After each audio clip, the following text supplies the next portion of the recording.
Geek Out! Hey, welcome to another installment of Catching Up. I'm Sam. I'm Chris. I'm Jake. And wowzers, we have 2 episodes this week. I mean, we've kind of done it before, like when we had the Science Channel. Oh, it's a wild one. Ooh, baby, it's a wild. Is that how it goes? No. Nope. Oh for 432. Yeah, I guess when we had Scotty Young and we also had the Science Channel interview, that was a 2 episode week. But here we are because we try to get these interviews and reviews out on or before when the books come out in a timely manner, nonetheless. Yeah, and so this week we had 2 books that came out on the exact same day, and so we were just like, well, fuck it, it's our show. Yeah, we can double book. Yeah, why not? And so this is us double booking. Yeah, who are you to tell us we can't do this? Yeah, so Zach.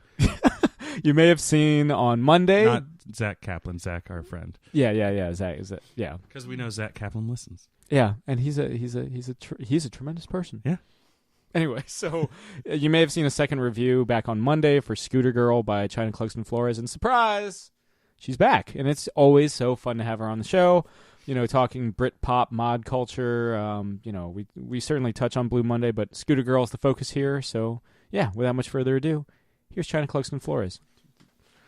And joining us this week, we have Chynna Clugston Flores, who's coming back. It's always fun when they come back, right? Yeah. Indeed.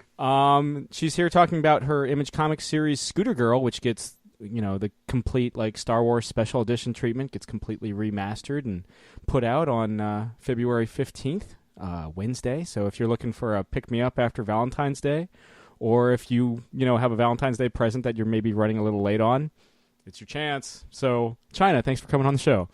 Yeah, thanks for having me on. It's great to talk to you guys again. Always a pleasure. Now let's start with a big question. What is it about mod culture that really? I'm sure this is a big question, but what is it about mod culture, the fashion, the music, all that really appeals to you? That is a tough question because it really is all of the above when it comes down to it. I love the style, just the look of it is sharp and just dead on. I mean these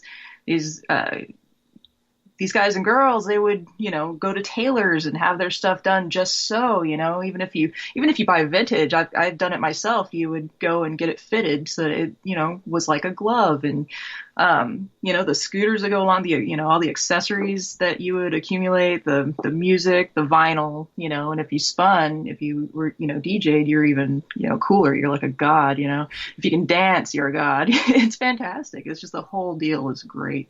I just always found it appealing. I really had a hard time back in the early 90s when grunge became huge. I hate grunge. There's some bands that are cool, but overall I hated the grunge movement because it took away any kind of like fashion sense. I felt it was just kind of sloppy, fall out of bed, wrap your flannel around your waist, which I was also guilty of at times. But, once the revival came around again, I guess it would be technically the third time for modernism and everything that went along with that. It was just so refreshing because I love dancing and I love going out and love buying cool clothes that you can, just look really awesome. It's an interesting scene. And of course the music that goes with it just, fuels it all.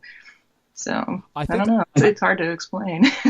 I think I said as much on Twitter. I mean, Blue Monday has a playlist that goes with every issue, but there's something, I don't know if it's because Ashton is a DJ himself, like you were kind of alluding to, but there is something about just hearing Shocking Blue or Le Fleur de Lis on the playlist for Scooter Girl. And it's this is a little more obscure, but a little more, I don't know if I want to, throw Blue Monday under the bus, but there's something about this playlist that's just so fun. The music is a bit more raw, but it's still danceable. And that's what's really cool about it. I also have this real huge thing for garage rock from the same era. And that stuff, man, if anything can move you and get you onto a dance floor and get your heart rate up, it's that kind of music. There's so much soul to it and excitement and passion. And it just, you feel it. You just really genuinely feel it in just every molecule, I think anyway. So. Yeah, it's powerful stuff. Was it difficult Blue is just a very endearing, lovable character. Is it kind of, whereas Ashton's a bit more of a, to put it politely, dick, asshole, cad, sure. Was it tougher kind of approaching that kind of character as the protagonist? No, tougher. No. It was actually a lot of fun because I think horrible things all the time, and it's not that I actually feel that way, but I'll think like, somebody will say something and I'll think something terrible back. I'm like, oh my God, why did I even do that? Well, it gave me a chance to, be thinking, in, I guess being in Ashton's shoes and thinking like, okay, what would this horrible dick think or say, or, so it gave me a chance to kind of funnel the worst thoughts I had into somebody else's mouth. Really. I imagine it was also really refreshing then whenever Margaret shows up and he just completely just crumbles every time. Oh yeah, because you wish that would happen in those situations, I mean, just dealing with people. I've met people that are somewhat similar to Ashton, and you just kind of want to choke them to death. But but if you just showing up or saying something off the cuff would cause them to, eat it or just screw up really badly every time, like that would be so satisfying. Just have like that, because I mean Margaret is very much certainly for a lot of the story, Ashton's very much kind of his bad penny, always turning up, like he just can't get free of it, and it just throws him off his game so much. And I think that's where a lot of the fun is, because like you're saying, we all know those guys that seem to just be the king shit of whatever situation they're in. Yeah, And so it was a lot of fun seeing that kind of subverted. Well, good. I'm glad it came across. Good. Was the plan always, when you had Broughton, is Broughton a word or is it just brought? It is on this show. Okay, all right, cool. Yeah. When you brought Blue Monday to Image Comics, was Scooter Girl always part of that idea to kind of give it a similar remastering treatment? Yeah. I was super psyched that Eric Stevenson wanted to do that, because just the chance to be able to bring these back with in color and give it possibly new life and maybe new readership. That was a wonderful opportunity, and I this story is I love it. I had so much fun creating it, and the chance to be able to give it new life is too much to pass up, really. It was a great opportunity. Where did you kind of come up with the idea for Scooter Girl? I mean, obviously there's the mutual interest between Blue Finnegan's love of mod culture, which very much reflects your own, which just breathes through all of Scooter Girl. But where did this idea kind of germinate from? This came from me moving to San Diego in my early 20s, actually when I was 20, and starting to hang out on the scooter scene back then. And this is pretty much right around the same era when that started, that this takes place. So that's why you'll see Desmond with a really old looking cell phone. Well, actually it's pretty modern because it's the time period. So, if anybody's curious about that. So yeah, it was actually just, being on the scene and trying to get involved there, and, watching everybody interact with each other, especially some of the guys, and how they would kind of rip through, dating different girls who would come on the scene and then leave because they were like, these guys suck, and they just take off and be like, oh, there goes another one. Watching that happen time and time again, I'm like, man, this is definitely a story waiting to happen. So I just kind of started to let that germinate, I guess, and it became Scooter Girl. Now I got to know the last time. To kind of change gears a bit, the last time you were on the show, Jake and I recommended a film called Sing Street. And oh yeah. Did you? I watched. Okay, cool. Yeah, no, I totally. Because I think I had seen a trailer for that. Maybe I'm smoking something, but I thought I saw the trailer for that and that looked good, and I forgot about it. I think you guys brought it up. Mm-hmm. I don't know, but either way, I was able to catch it. I think it's streaming on Netflix right now. Yeah, it is. So I totally sat down and watched that. It was a good time. Yeah.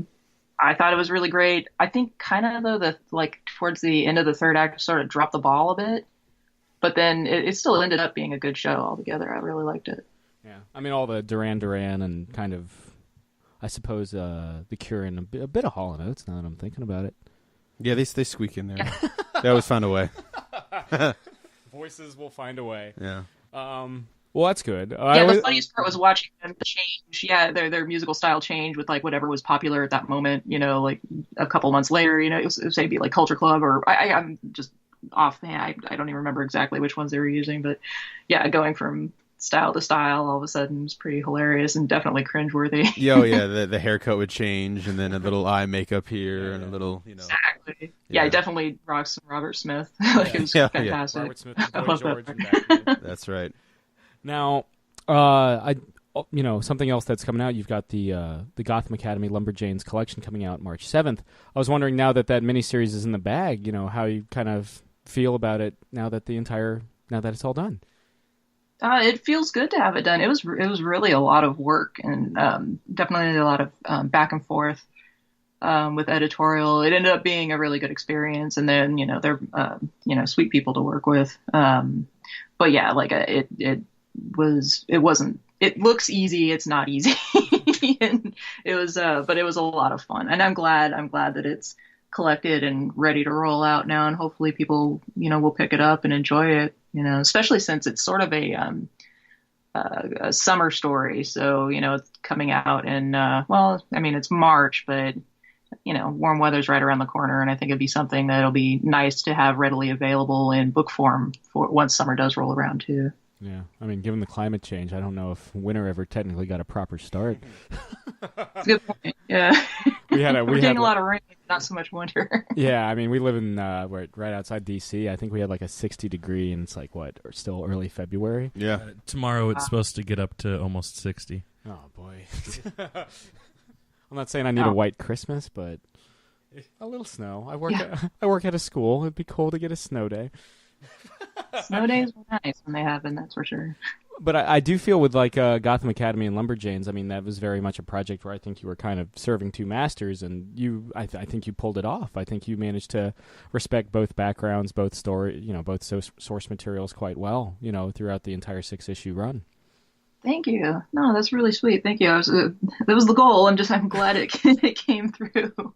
I like juggling large casts. You know, it's always interesting to try to figure out how to balance everything correctly. But I definitely did have help with editorial going like, all right, we need to, you know, give a little bit more time to this person or this character, you know, like, oh, okay, yeah, we need to add this in and kind of, you know, fit everything correctly and make sure everybody gets enough, you know, screen time, so to speak. So, but it was cool. It was definitely interesting. It's definitely a larger cast than, say, Blue Monday. So, but, you know, it didn't seem like that much of a stretch to deal with. So, and plus the characters are all fun and definitely individual unto themselves. So, you know, it was entertaining to play with them a little bit and get them to work together. Mm. Is the kind of the appeal of writing group books like Blue Monday, you know, seeing them like Victor and Alan interplay with Clover and Blue, is it the group dynamic that you find appealing? Just seeing them, just pitting them against each other, or in prank war, ever escalating prank wars, or is that kind of the appeal there? Yeah, absolutely. Well, I mean, I did grow up reading Archie, so I absolutely always was into that sort of dynamic, you know. And I love the boys versus girls thing. I always have. So just being able to have them like give as well as they get on each side, pulling pranks and doing whatever, and calling each other names or flipping each other off, or just making each other's lives hell. It's just pure joy for me to be able to do that. Since you invoked Archie, every time that Archie comes up during an interview, I always bring this up. Are you Team Betty or Team Veronica? I was always Betty. More girl next door. I don't come from a rich background, so it was like, Veronica can suck it. You know? I have yet to find somebody that's Team Veronica. Like, I don't. No. I know somebody who's Team Veronica. I'm like, okay, all right, so that's how it is with you. Yeah, that's Ivan. That's Ivan Cohen. I'm calling you out, Ivan.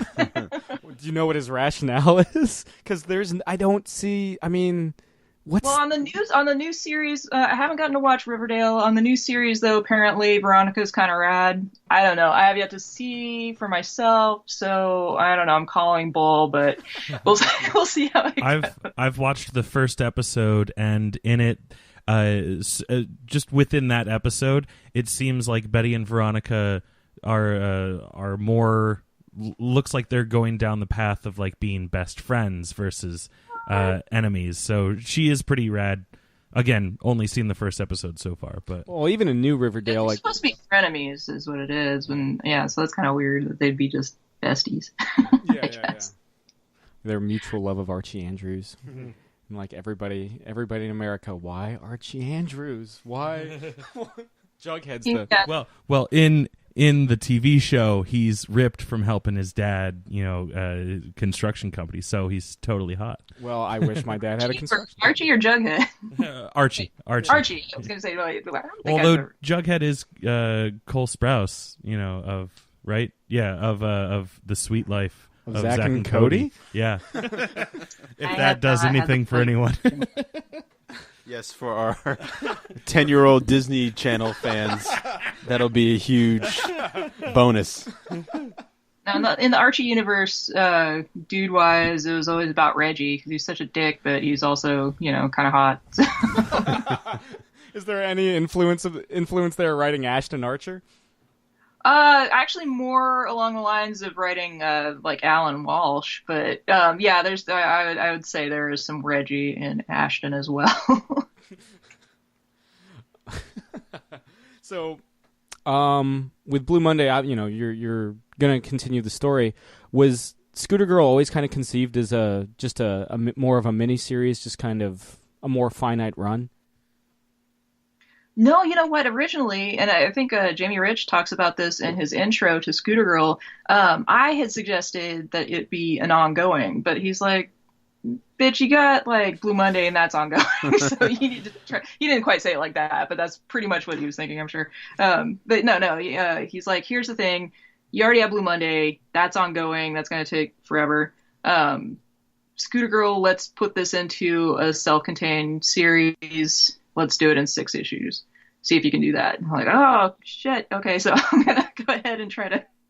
So it ended up being awesome because it was a really great exercise actually having a full-on beginning, middle, and end to a series. I think, I guess that's the first time I did it on my own book, or one of my own books. So, yeah, to have an entire series within that was the goal. And it was his suggestion for...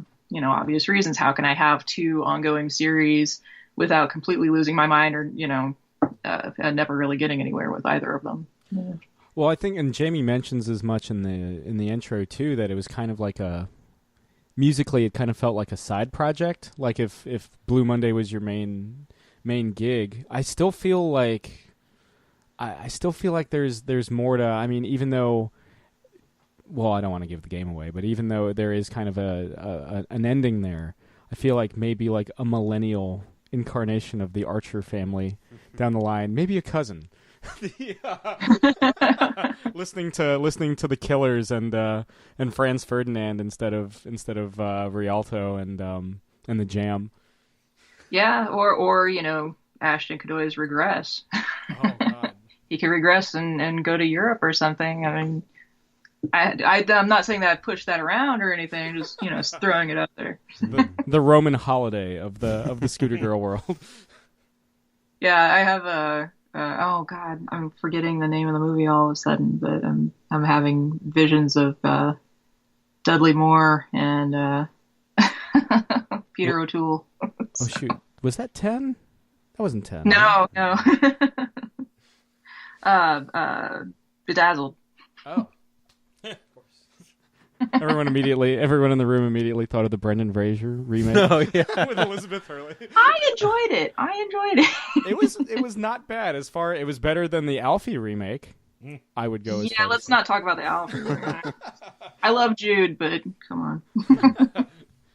He needs to just stick to being Mr. Ripley. Or was he Mr. Ripley, or was Matt Damon Mr. Ripley? That was Matt Damon. Matt Damon, because he was talented. Yeah. Tom is crushing me. That movie's so fucking wild. That's one of the most disturbing death scenes where he kills him with the oar on the boat. Yeah. My God. I had a hard time with that film. That's it was good, but it was just like, Yeah. what was it, the bathtub scene? Is like, I can't handle this right now. It's unpleasant. So Yeah, that's a good description. It's an unpleasant movie. It really is. so Deep, yeah. discomforting. And now he's the young pope, Yeah. Yeah. but still older than Yeah, all so of us. check that out. Yeah. Hey, I've only heard good things about the young pope. Yeah. Middle-aged pope, really. Yeah.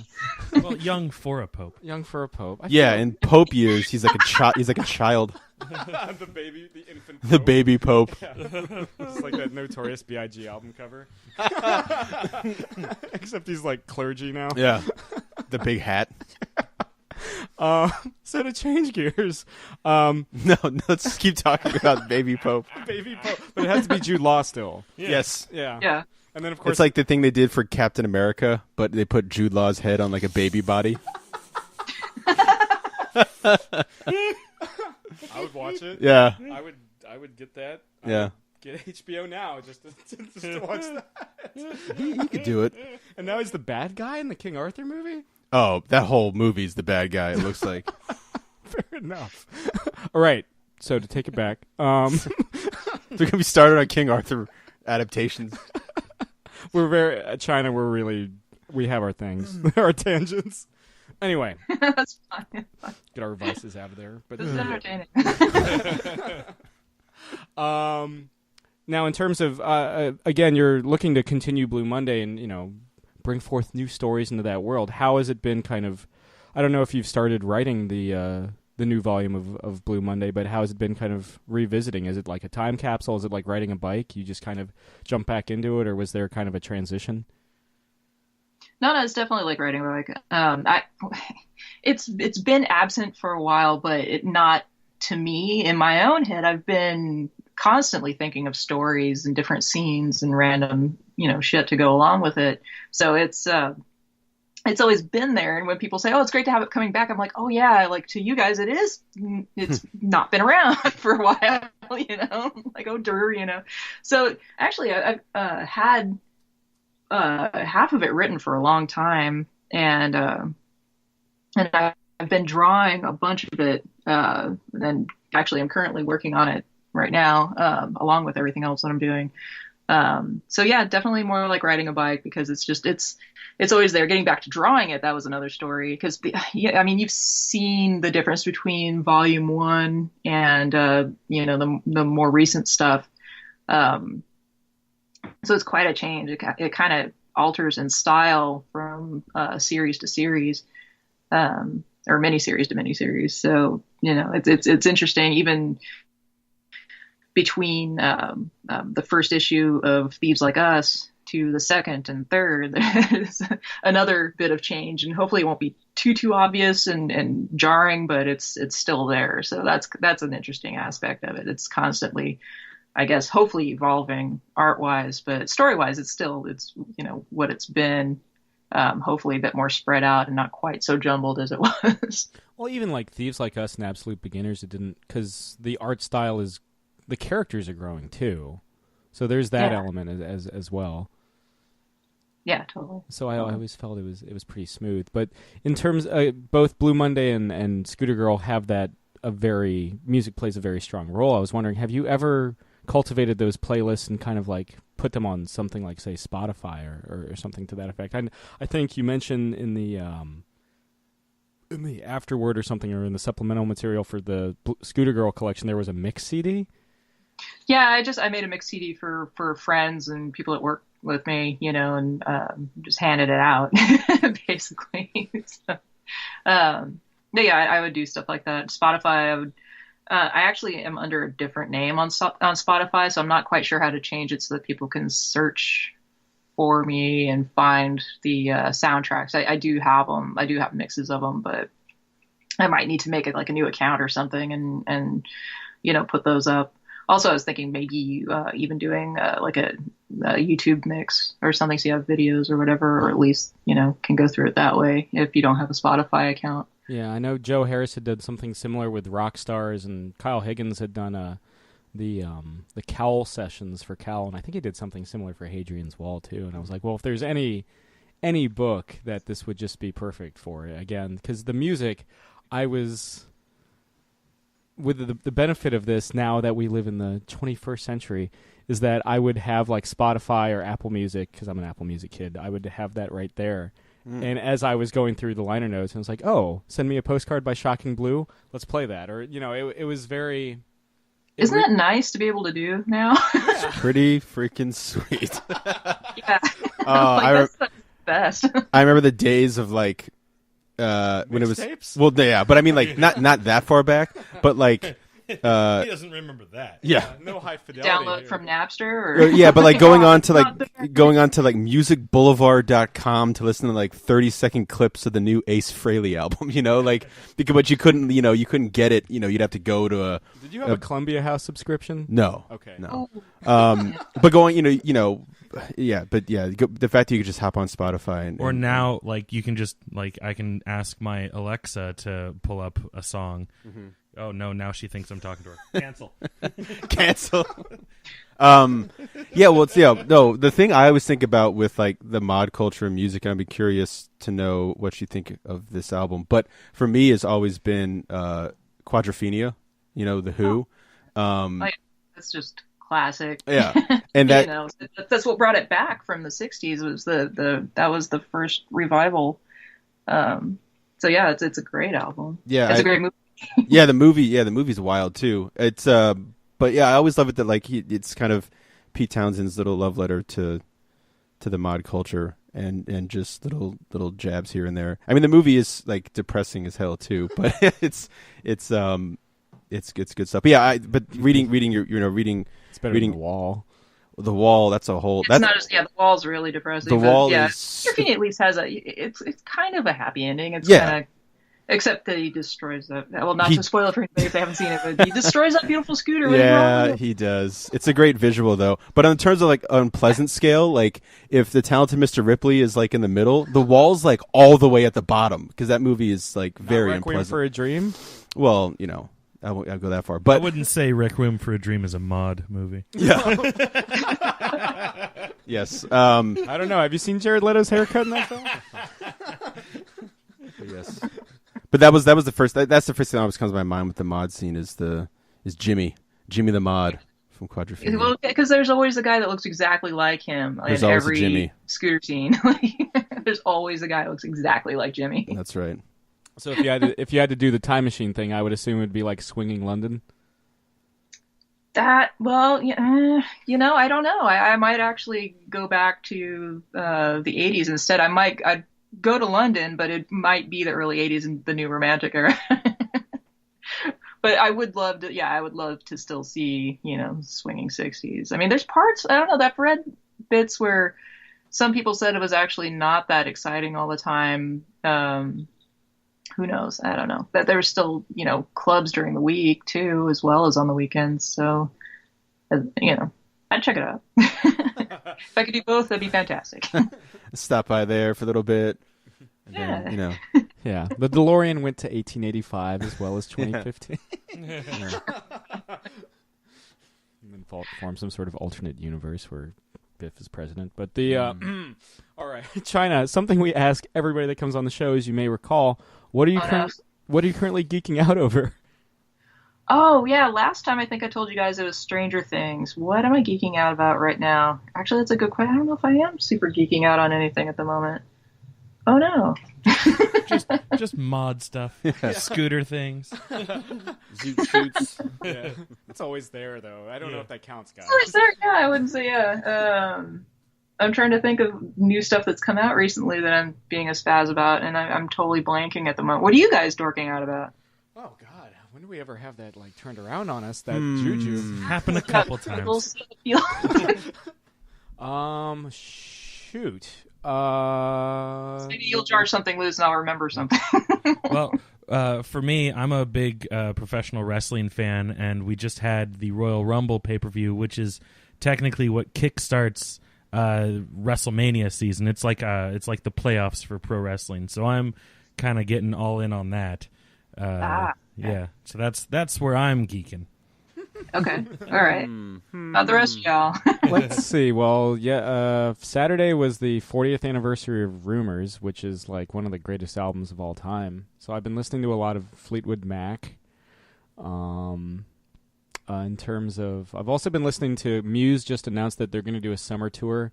So I've been listening to some Muse. That's still the best live band I've ever seen. They are up there. They are really good. They're really good live. Yeah, there's just like no BS. There's no stage banner. Like Matt Bellamy's not. He's just like, I think he said thank you like once, and they just ripped. They just ripped straight through. It was amazing. Yeah. Well, there's a Queen-like theatricality, though. Freddie Mercury would still kind of engage the crowd. Well, yeah, Matt Bellamy's not in like a ballerina onesie. You know, he should be. Yeah, shredding on the guitar. Yeah. So yeah, Muse. Muse and Fleetwood Mac. So the two very different. Okay, I'll see your Muse and I'll raise it. I was jamming. I came from work. I was jamming really hard to the Love Symbol album by Prince. Oh yeah. So I've been getting back into Prince again. Yeah. Hardcore. Yeah. And I'm still on my odyssey of reading. It's just like I'll pick a comic book character and just read as much as I can about that particular character until I can read no more. And the current one I'm doing is She-Hulk. So I'm like reading like 3 different things at the same time, which is a terrible idea. But just like the finale of Star Trek: The Next Generation, where Picard has to think in 3 different timelines at once. Yeah, sure. That's what I'm doing with She-Hulk. But the John Byrne run is so much fun. And that's a cool thing, too, because, you know, breaking the fourth wall has kind of become the new thing that people really love. And it's fun and interesting to do. But you know what book also breaks the fourth wall? Scooter Girl. That's right. You guys remembered it. But no, for the, you know, I love a good breaking the fourth wall. And that was one. I think that's what grabbed me to the She-Hulk book off the counter. Because I flipped it open, and she's tearing open a page and yelling at John Byrne for trying to cancel her book. Oh, I love that kind of stuff. I was like, that's so damn cool. And there's a great little panel where one of the characters is complaining that it's too hot outside. And she's like, well, Byrne probably drew this in July. You know, like she's always yelling at John Byrne. Are you big on Howard the Duck, then? Because he's always breaking the fourth, too. We haven't got there yet. But although Howard the Duck shows up in Dan Slott's run, and Howard the Duck is grabbing George Lucas by the collar and saying, you promised me a trilogy and prequels, which I always thought was really funny. But of course, at that point, the prequels would still be fresh, because he started She-Hulk, 2006? Yeah. Last prequel comes out in 2005?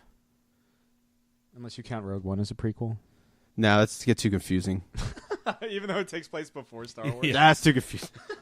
But did we...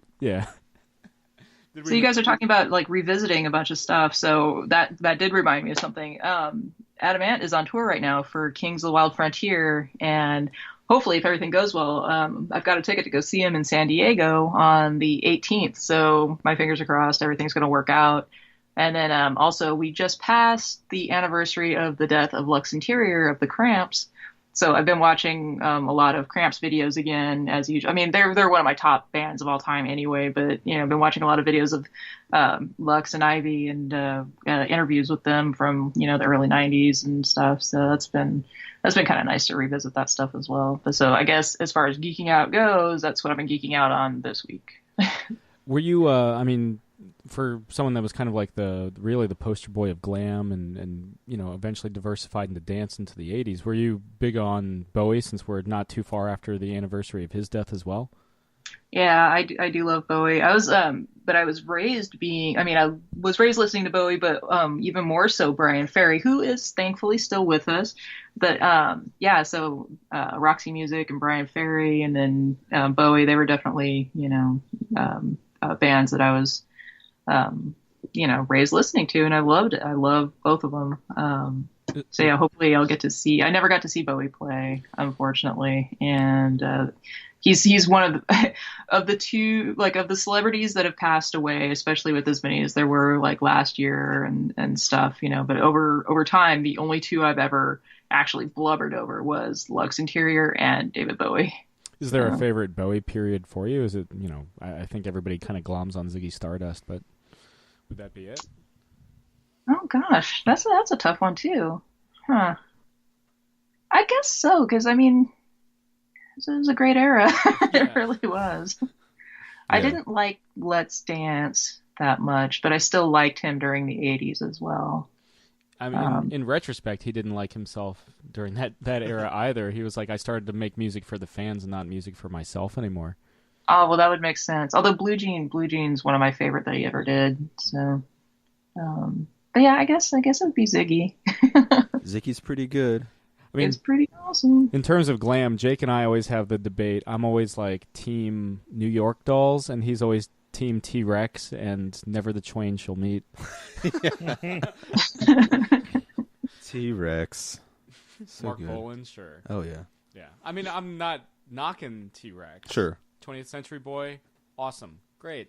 But that guitar riff, just dirty and sexy as all hell. Yes. But the New York Yeah. Dolls, man. I just don't like the New York Dolls. Is it the voice? Yeah. Screaming cat voice. Keep in mind, I'm also a big Blink-182 fan, so I'm used to really nasally kind of stuff. Oh no. Is both Blue Monday has a very pivotal sequence within San Diego. Most of Scooter Girl takes place in San Diego. Is it really just the virtue of the fact that you were living in San Diego at the time that keeps bringing you back to that locale? Well, Blue Monday's actually in Central California. It's kind of between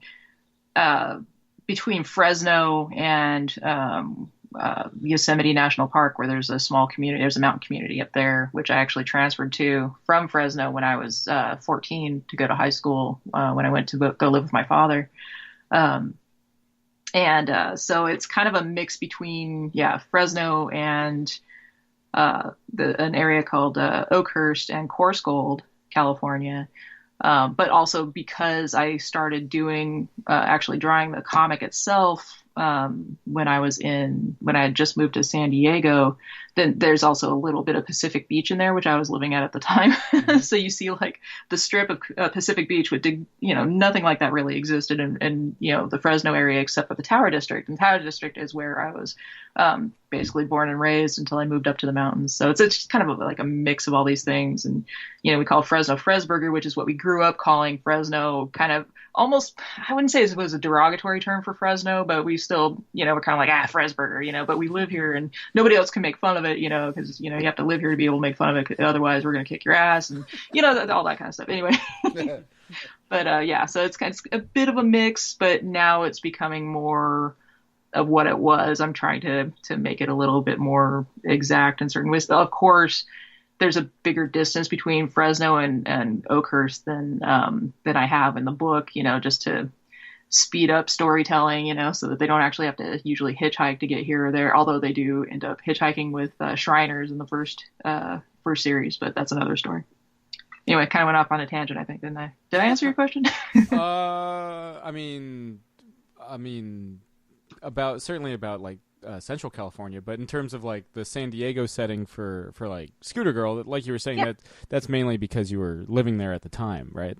I was living there at the time, but also Southern California was a good setting for the scooter scene, because there was a scooter scene there in San Diego. There was a bigger one in LA, and also I believe a decent sized one, or at least a big one in San Francisco, although I didn't get to go there very often during that period. I was more stuck in Southern California. But yeah, definitely a lot of mods and scooter boys and Rudies and stuff that were in the scene all along the coast there. So yeah, but because I was in San Diego, that's the scene I knew. And so a lot of the places in Scooter Girl are actual spots that we would go dance or drink at, or both. And just about everything in there is an actual area. It starts off during the King's Classic in San Francisco, and then he obviously, Ashton, moves to Southern California and gets involved there. So I tried to make that relatively accurate-ish. As opposed to, the other comic. Sure. Would you ever, given just the preponderance of mod culture, would you ever set a book or kind of explore like London proper? Oh, like, yeah, I would love to, but because I only visited London. I didn't get to really hang out there with many mods. I wouldn't be able to do it justice, I don't think. I mean, I'm sure that personality wise there's a lot of similarities, and then it wouldn't be that much of a stretch, but I'd like to have it be close to the truth so that, actual Londoners would be able to read it and be like, oh, that's right. I wouldn't want them to be like, that's wrong. She screwed it up. There's no underground station there. I guess you could just kind of just grill Kieran Gillen and Jamie McKelvey until they give you all their London secrets. Yeah, well, I mean, when I visited London the last couple times, I got to hang out with Jamie McKelvey, and so he was able to take us and go do stuff. So that was cool, and it's nice. It's nice being able to be around people who know what they're doing. Actually, we were in the he was from Worcester, mm-hmm. I remember right. Yeah, so we were there in Worcester, and that's in the West, but. We were there for the Jubilee. What was it, 2002? The Diamond one, the Diamond Jubilee, I think was 2012. No. Oh, it was a different Jubilee though. Yeah.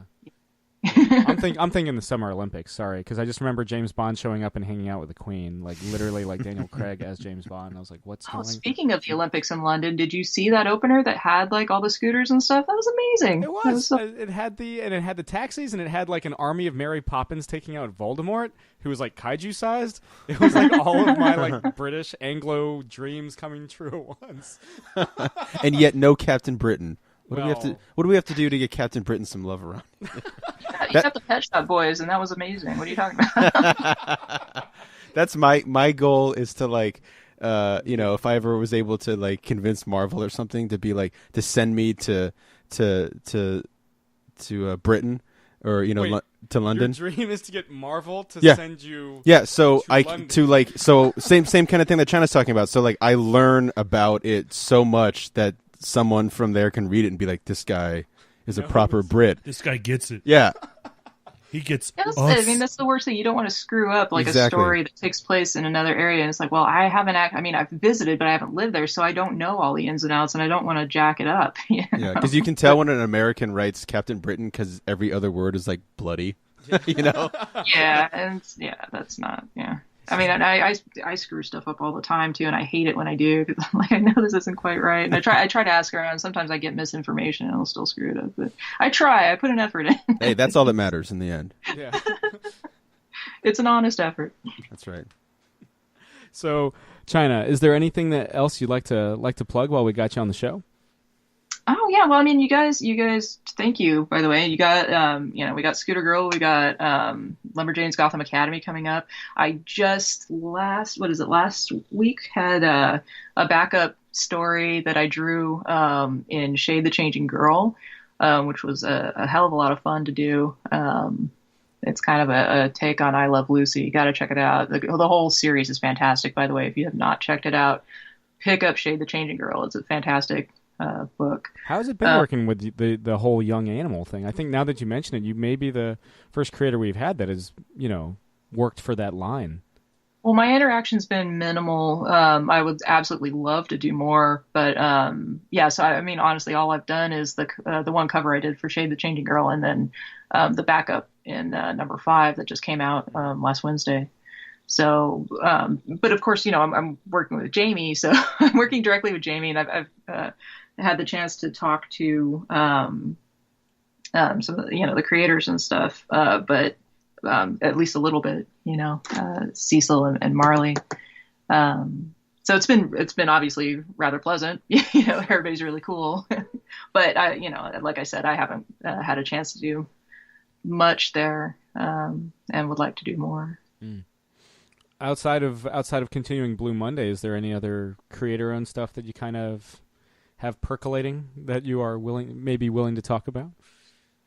Well, I'm trying to focus on Blue Monday right now. I have a lot of stories in my ready to blurt out, but I really need to get this going again first, and I'm easily distracted, so I'm trying to focus on that. But there are things that I would absolutely love to either write and draw myself, or just write and get an artist that I'm really into on the story. So it's just a matter of trying to figure out, when I can do that, and also see how Blue Monday does now that it is, back. So it's kind of up in the air, but there are absolutely there's definitely more than 2 stories I have on my mind that I would like to get out. That sounds. I mean, again, and those remastered. I mean, at the time this thing posts, the first 2 volumes are remastered now, and they are fantastic. I mean, so keep up the good work. It's been, and again, Scooter Girl. I don't know what it is. I don't know if it's that it's got more of a darker edge. I don't know if it's more that it's self-contained. I don't know if it's that damn catchy playlist. But there is like an energy in that book that is just. I mean, if Blue Monday is that kind of that celebration of the reckless abandon of youth, then Scooter Girl is the. I don't want to say hedonistic, but yeah, fuck it. Hedonistic, yeah, embracing the hedonism of your 20s. Thank you. No, that's awesome. No, I'm glad you feel that way. And I'm glad that it comes across that way. It was definitely meant to, and I think it's a good reflection of the spirit of at least what my 20s were for me. And I imagine what it has been or was for a lot of people. So I hope that they're able to connect with it, even if it is something that might, on the surface, seem to be like, I don't know, specialized or specific to a specific, like a certain scene. I think overall the story is kind of a universal one. Well, sure. I mean, except for that one part where it kind of makes a 180 and it goes sort of nuts. But anyway. I'm thinking, how is because we're all in our 30s now. What was our 20s scene like here in the DC area? A lot of flannel, a lot of sweatshirts.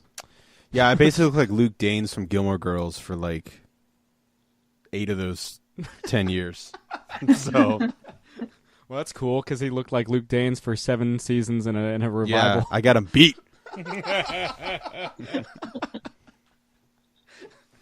So yeah. I know I tried to not do the backwards baseball cap though. I tried not to do that with middling, varying levels of success. Well, no, I just had it front ways. Oh, okay. Yeah. Good strategy. Yeah.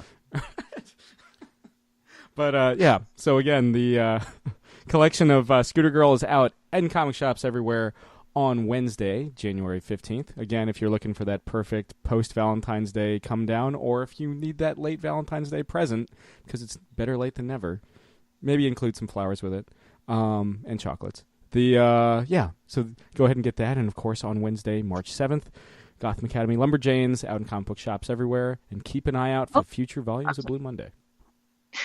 I'm so sorry. I just realized I also, there was one more thing. The Wicked and Divine, number 27. I did a variant cover for that. That's actually still available to order right now. Sweet. Is that the 25th anniversary variant? Yeah, it's the 25th anniversary variant, and the proceeds go to Planned Parenthood if you get that. So I drew the Morrigan on it, and it was a lot of fun to work on, and I was very lucky to have Jamie and Kieran ask me to do that, and of course with absolute honor and pleasure I did. So hopefully people will pick it up. It's a great issue, and yeah, it's a great series. So please check it out. At the risk of getting my nose brown, speaking of the 25th anniversary, I don't know if you had a chance to flip through that Image Classics compilation that came out last Wednesday about the 25 books that built Image and offer potential futures of where the publisher could go, because I might have written all of that, and in that 25 there might be a familiar book in there. Oh wow. So, that's awesome. So maybe keep an eye out. You might be able to find it at your local comic book shop. I will do that. That sounds fantastic. It's Blue Monday. I write about Blue Monday. Hey! What? I was surprised. Were you surprised? My jaw's on the floor. But yeah, no, I mean, obviously that, yeah. So, speaking that, just as soon as you mentioned the 25th anniversary, I was like, do I say that, or is that? Do it. That's too self-serving. No, do it. That's awesome. That's fantastic. Congratulations. No, congratulations And to thank you. you. You're part of the 25. You made the cut. So Oh. yeah, but yeah, but yeah. So again, check out the variant cover for The Wicked and Divine, which all proceeds go to Planned Parenthood. And Lord knows, again, living in the D.C. area, we know politically what the stakes are. That is more, important now more than ever. So, Yes. good God, I feel like every other week I'm marching down there. Anyway, on a much more pleasant note, yeah, Chynna, thanks again for coming on the show. Thank you for having me, you guys. It's always a pleasure getting to talk to you. Again, always fun when somebody comes back on the show. Yeah. Indeed. Not only did we have a double header this week of interviews, but a double header of returning guests. And in fact, I'm just going to dangle this out there. Oh. Next week, we have somebody that's coming back to the show as well. Whoa! Though that, as Jake pointed out, that's one of those cases where they forgot they were on the show in the first place. Oh. But he has a good time. He had a good time the first time. He has a better time the second time. Yeah. I don't blame him that he forgot. It's not like, the fucking the boot that steps on the ant. It's like, oh yes, this is the 5,000th ant I've stepped on today. Yeah, it is and it had been a year and a half since you'll find out next week. Anyway, thanks again to Chynna Clugston Flores for coming back on the show. Scooter Girl, Wednesday, February 15th. Check it out. Comic shops everywhere. You can get those first two remastered volumes of Blue Monday. Keep an eye out for future remastered Blue Monday. Gotham Academy, Lumberjanes, March 1st. A lot of stuff going on there. Guys, what you do anything? Jake, you sat out last episode. Yeah, so we I was talked here. Yeah, It was Ken. yeah. He We made that very abundantly clear during the first segment. we talked Lego Batman. Oh, you did? Yes. I should have known because I was sitting right here. Yeah, no, it's great. I mean, that's honestly, it's going to be hard for any movie this year to be more fun than that movie. Maybe that's why Ben Affleck wants out of Batman. He saw what Batman could be and was like, oh. Not No, bad. Will. I mean, I like Will Arnett just fine, but this won me over forever. Like he's just so good. I mean, we got a glimpse of it in the Lego movie. I'm sure you guys touched on different little cameos, different voice actors. Zach Galifianakis is the Joker, which I had no idea about until the credits rolled. And he's Doug fantastic. Benson is Bane. Yeah, Doug Benson is Bane. I heard that the director he loved Tom Hardy's voice, and but he also loves the mask, so he wanted to put. It's basically, he's got the jacket too. I want that Lego. I want that goddamn Lego. And Channing Tatum is Superman. Of course. One of my favorite lines is like, "Dude, I'd crush you." When they're talking about the Batman v Superman thread, and I'm sure again it touches on all the different eras of Batman. I want that cover photo forever for my Facebook of Lego Batman and Lego Vicky Vale. They mentioned Prince. Yep. All the different Joker incarnations. They touch on everything. The two ship scenario from the Dark Knight. The two ship. Yeah, that took me a second. I think we both got it at the same time. We kind of like, haha, that's. Oh wait, that's. Oh fuck. What was your also Martian Dance Hunter? Martian Dance Hunter. Yeah. I wish that Justice League scene was longer. I was hoping the Justice League were going to show up in the end. Spoilers. Yeah. I was hoping they were going to show up in the end. But I'm almost glad they didn't. They kept it, nice, close-knit family. Yeah. Keep it centric on the bat. Yeah. And like Condom you said, King. every... What was your favorite Batman, I guess it would be Bane, wouldn't it? Or Billy D. Williams. No, Billy D. Williams Two-Face is great because that was fucking, fucking full-on skull, man. Yeah. And that is the ultimate.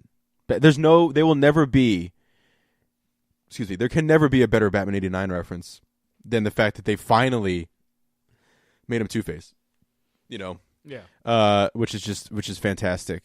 All the different WB Warner Brothers characters that show up. Sure. It's just so much fun. I haven't laughed that hard in a long, long time. There's movies last year that I thought were really funny. I still haven't laughed that hard. And the first couple, the whole movie's great, but the first 10 minutes where he's saving the day in the beginning is so goddamn fun and funny. Killer Croc, I did something. And then that was so great. And then also, he watched Jerry Maguire. Yeah. Which is fantastic. That's my life. Laughs. Yeah, it's my life. It just was great. Everyone knocked it out of the park. And this, hey man, a legitimately great DC film. Yeah. Oh man, what a world. Yeah. What a world. Fantastic. I saw a thing that was like they listed all the live action Batman, and the top 3, which is I agree with 100% in this order. It's Keaton, Bale, Arnett. Because Arnett brings something so unique and different and wonderful to it that I loved. Does he count as a live action? Not live action, I'm sorry, but the movie Theatrical. Batman. But yeah, theatrical okay. Batman. Theatrical Batman. Oof, Yeah. Conroy. That's right, because Phantasm did get a wide release. So it was lovely. It was a lot of fun. It was lovely. Yeah. What a beautiful singing voice. We also saw John Wick Chapter 2. How you like me now? God give me strength. God give me strength. Somebody say a prayer. Somebody say a prayer for me. None of those songs actually happen in No, this movie. surprisingly not. No. I like 2. I like 2. I it's- think we probably shouldn't have seen it at 11 at No, night. yeah, we kind of burned ourselves a bit. We still think we're fucking beasts and we're not. Yeah. Well, and the thing is, we'll probably do it again. Yeah, we're dope. Somewhere down the line. Yeah. But that being said, and I've had a lot of time to think about it, because I feel like when I was talking to some people about it, they thought I hated it, and that's not true. But I still like 1 better. And I think I like 1 better just because it's a simple It's more streamlined. story. Yeah. Just boom, boom, boom, boom, boom, boom, Yeah. boom. But this one, what it does fantastically well is expands on the universe, and also sets up the third one, to quote Samuel, like some shit. Oh my god, the end of this one. Have you seen it, Chris? Yeah. No, not yet. Okay, I won't say it then, obviously. But It sets up the third one. it sets up the third one like you won't, Like like you wouldn't believe. Let me guess. Let me guess. He kills the bad guys and survives. Actually, I mean, that happens. Yeah. There are bad guys that are killed. yeah. Lots. That's a lot. Yeah. You got some inventive kills. He stabs someone in the fucking taint. And there's a pencil trick. yeah. But it's Keanu. I love Keanu Reeves, man. Like he's one of those guys. I'll watch any Keanu Reeves movie, like gladly. Even A Walk in the Sun. That one's rough, but I watched it. She's like the air for me. That's one of the worst lines in that movie. Wasn't he in I think it's with Shakespeare, like Midsummer? Oh yeah, he was in Midnight. Midsummer Night's Dream. Yeah. Yep. Hey, would you watch that? I did, and for school actually, for English. I own the Lake House. Thank you. I saw that in theaters. Oh wow, I didn't do that, but I what's a great movie that he's in that no one ever talks about besides The Gift is Something's Gotta Give. no Street Kings. Oh yeah, Street Kings is the fucking yeah, that's Mad true. Notes. I didn't even know it Guys. existed until Yeah. you told me I needed to watch it, and you were right. I did, and it was great. And It was great. Keanu's kind of like a bad boy in that. Like he's not like a wholesome good guy. But no, I mean, look, he's born to play John Wick. I can't wait to see more of this. And I'm thinking I'm back. I'm thinking it's just why don't you just give me a gun? It's just classic. Like that line shouldn't be like anything. That should be a poop line. Just who cares?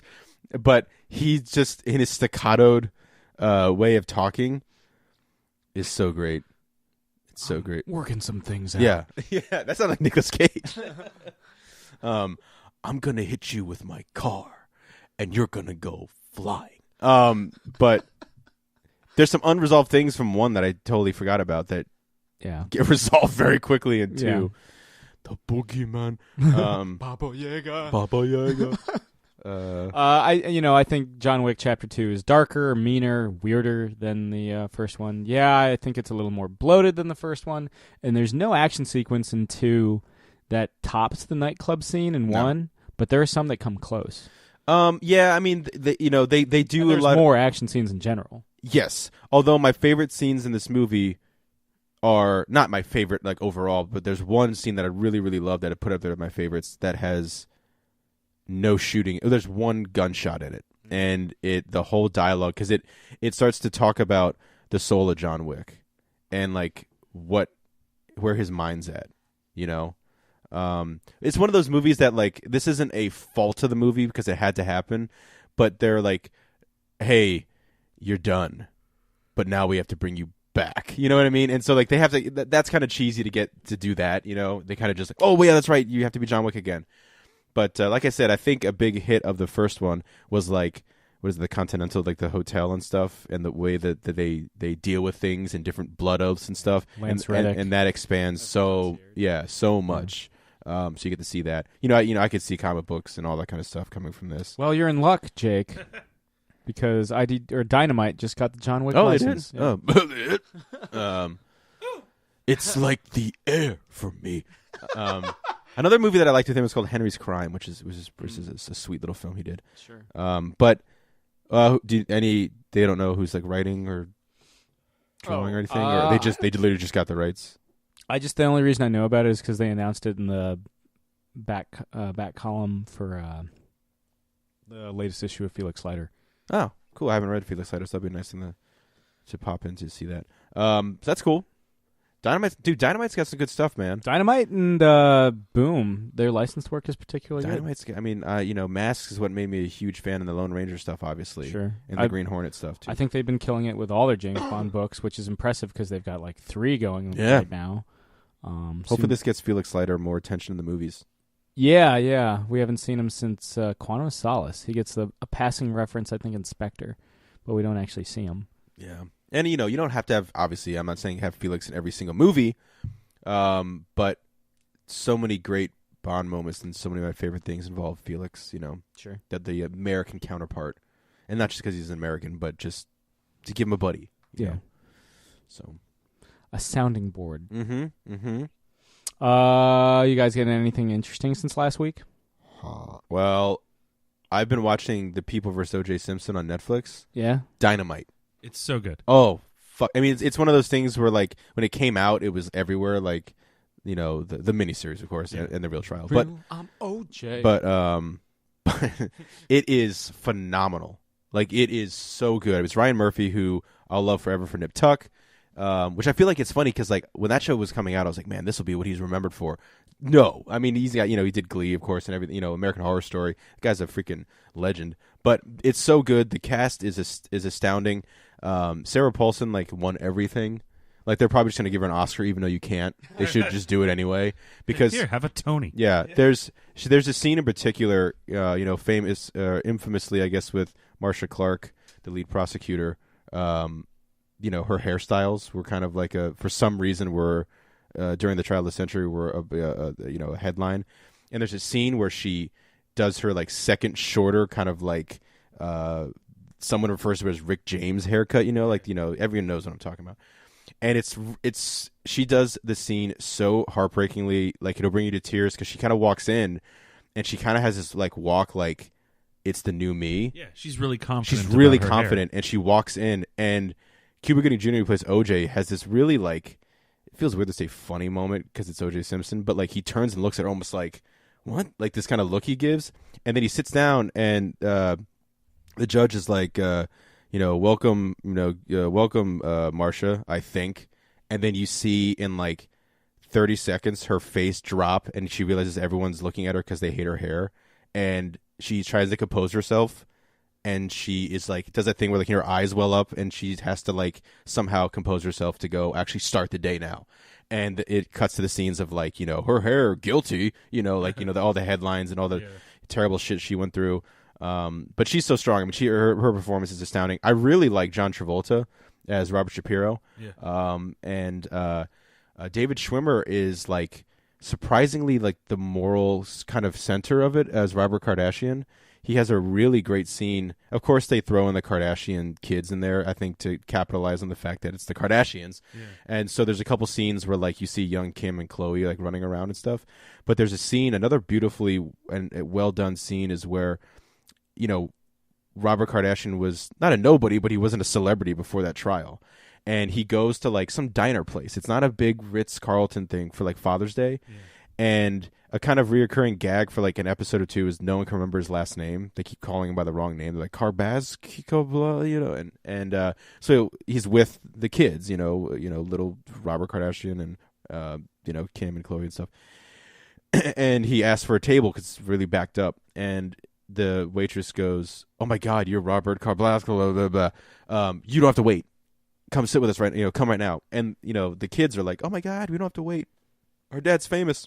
Yeah. And they sit down and the dad is like, everyone's like, we're so famous. Huh? And Robert is like, fame is fleeting. Like without like any kind of context to it or any kind of doing anything important and being a good person, fame is nothing. And you see it go in one out ear and in one ear and out the other as the camera is panning back and he's just surrounded by his kids and he finishes this kind of like beautiful little speech about fame and how that's not what I'm doing this for. That's not why I'm here.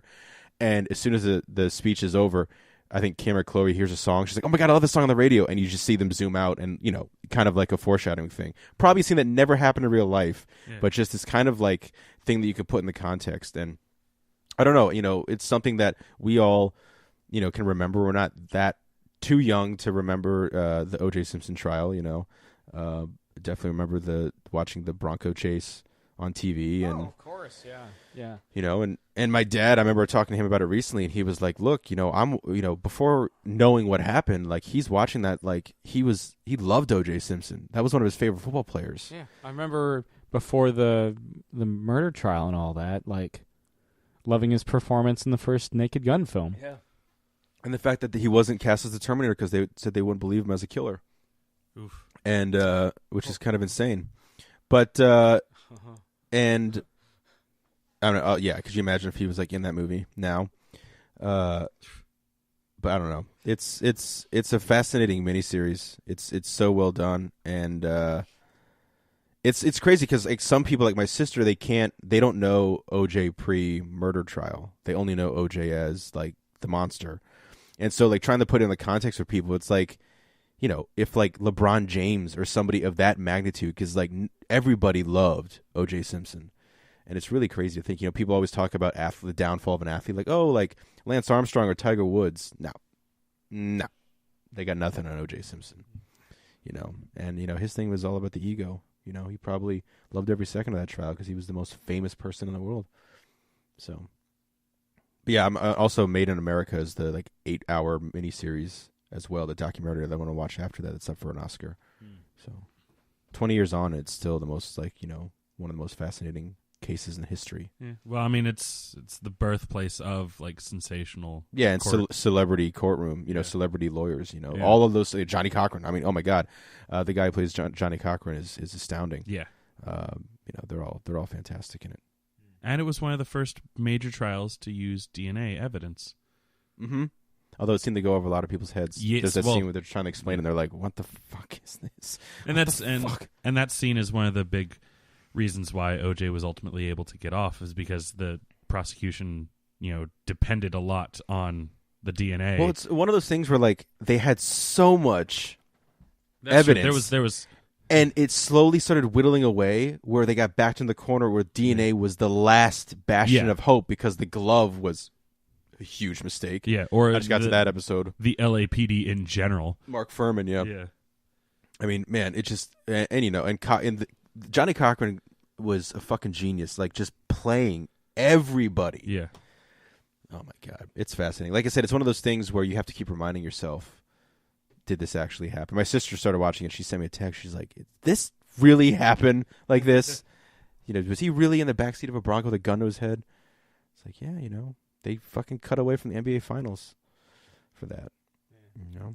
It was one of like Domino's best days for business. Really? Yeah. Because people were just glued to their TV ordering, delivery. Yeah. Crazy. Pizza. Yeah. I'm aware that's Little Caesars. What about you guys? Yous guys. Let me flip the coin. What am I geeking out on? Yeah, what are you geeking out on?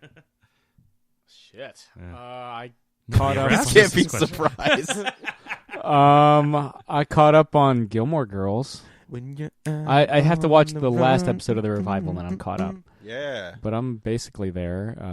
I've caught up I'm almost done with season 2 of Voltron. Oh, sweet. Yeah, it's been pretty good. Still rocking? Still awesome. I mean, Voltron's always cool, man. Been getting back into pop punk for whatever reason. I didn't know you ever left pop punk. Yeah, That's fair. That's a fair observation. But it's like back in the forefront. it's resurged. Yeah. Fair enough. Fair enough. What was the catalyst? I don't know. It just kind of was like, oh well, I still have all my Blink-182 and all my Green Day and all my like Fallout. Did Green Day Boy. release like a new album or song or something? They released a new album back in like October, November. Revolution Radio. Oh, okay. Yeah. I thought I heard something on the radio. But And maybe then it's a tour or something. Blink-182 is up for the Grammy for Best Rock Album last night. Ah, Obviously, they didn't, as history shows, they didn't win. But that was the first time they were in their entire history they were up for a Grammy. oh, Maybe the only. interesting. But it shows those boys from San Diego still can get down. Still can do it. I bought a new computer monitor. It's pretty sweet. I was at a thrift store just looking around, and there was a nice computer, like an LCD computer monitor for like $3, and I was like, yes. Nice. Yeah, and it's working well so far. I haven't tried playing a game on it yet. Hang on, But- is this like a kind of Surge? No, that's a Mountain Dew. Oh, it looks like Sorry, kind let of me Surge. rotate it. It's freaking me out. Oh, of course now it is. God damn. Was it Fairfax Corner that has the frozen surges? Maybe if we had that, we would have been like, John Wick 2! Shoot him in the head! Shoot him in the fucking head! Were you awake last night? Did you experience the power outage, Jake? Since we live, I in the did, same yeah. neighborhood? Here's the thing. It was during. I actually watched the entire Grammys. Yeah. I usually don't watch the whole thing, but I felt like, because they kind of spread out all the performances I wanted to see.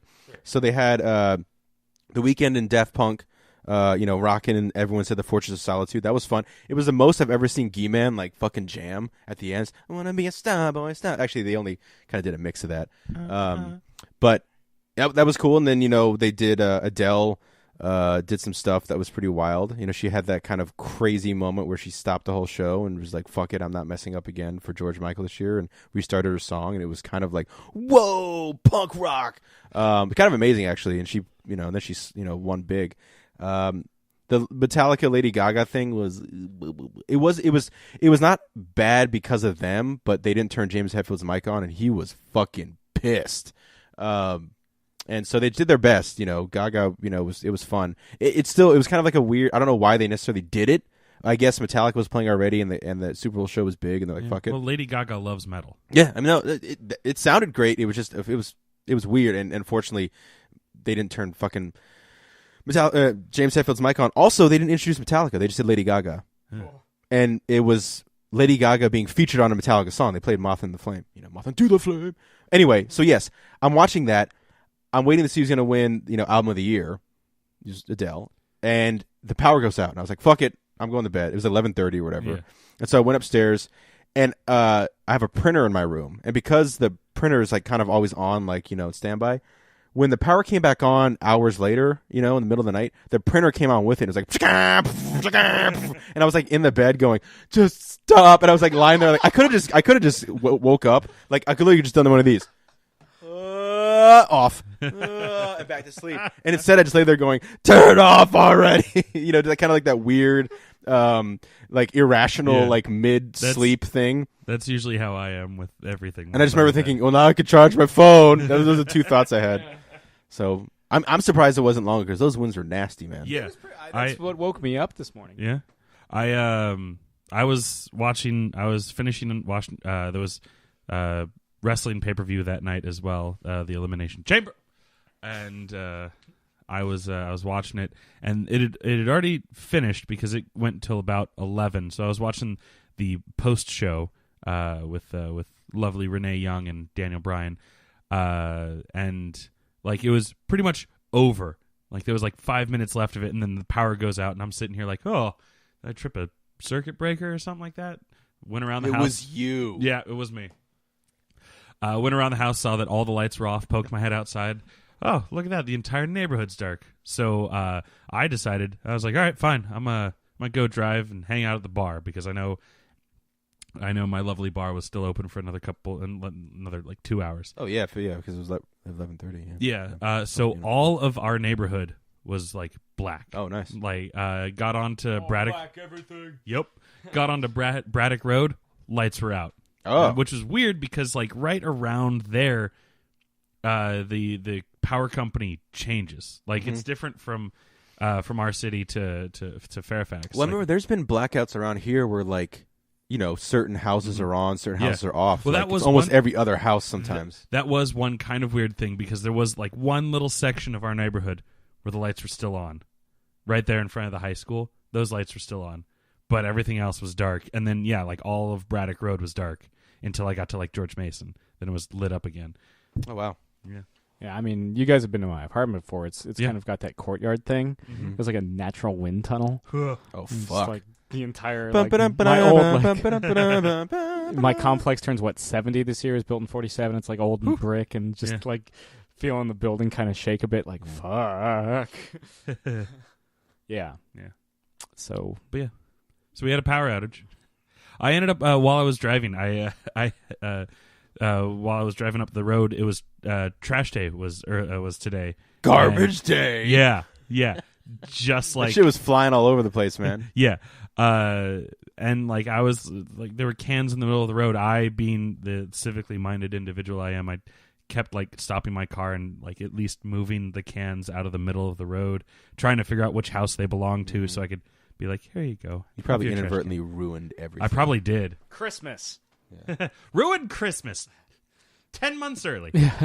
Or 2 months late. Ooh. Depends. Whose Christmas am I really ruining? Yeah. Oh, War on Christmas, fuck. Geek Out Edition. Yep. Yeah. Fuck that shit. Anyway, so again, thanks to Chynna Clugston Flores. Yes. Always a blast, always a pleasure. Again, Scooter Girl's out in comic book shops everywhere on Wednesday, February 15th. And the Gotham Academy Lumberjanes collection's out on March 1st, March 8th if you want to get it through Amazon. But if you want to get it in comic shops, support your local business, it's out March 1st. Keep an eye out for future editions of Blue Monday. And this has been another installment of Catching Up. I'm Sam. I'm Chris. I'm Jake. Thank you very much. Good night, Eric Bana. This has been another Geek Out production. If you enjoyed what you heard, hey, we've got a special episode every Friday. Of course, there's the usual catching up show every Wednesday. And you get book club episodes just about every Tuesday these days. Thanks for listening.